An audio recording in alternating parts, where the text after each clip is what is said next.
परभणीमधील सोमनाथ सूर्यवंशी मृत्यू प्रकरणी राज्य सरकारला नोटीस आलेली आहे।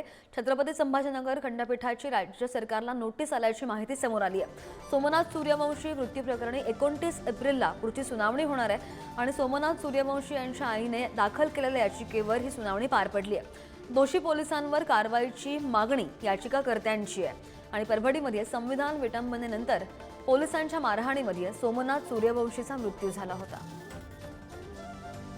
या निर्णयाला मी समाधान आहे आणि जोपर्यंत माझा सरकारने ते आरोपीला मोकळं सोडले, त्या आरोपीला लवकरात लवकर तात्काळ ते धरत नाहीत, त्यांना अटक करत नाहीत, मग ह्याच्यामध्ये काही अडचण, ते आता काहीतरी अडचण आहे ह्याच्यामध्ये। जे आरोपी आहेत, सोमनाथला मारलेले आहेत आरोपी, त्यांच्यावरती मनुस्वादाचा गुन्हा दाखल करावा, त्यांना कठोरात कठोर शिक्षा द्यावा, त्यांच्यावरती 302चा गुन्हा दाखल करण्यात यावा आणि जे कोर्ट निर्णय घेईल तोच खरा आहे। आणि मी कोर्टाच्याच निर्णयावर आणि वकील साहेबाच्या आणि प्रकाश साहेब आंबेडकर साहेबांनी हे जे निर्णय घेतात त्याच्यावरच मी समाधानी आहे। कोर्टाने नियमावली तयार करून त्याची पुढची कारवाई कशी झाली पाहिजे याची गाईडलाईन्स ले डाऊन करावं, त्या संदर्भात असं कोर्टाने मान्य केलं का तिथे आम्ही असं SITची सुद्धा मागणी करतो।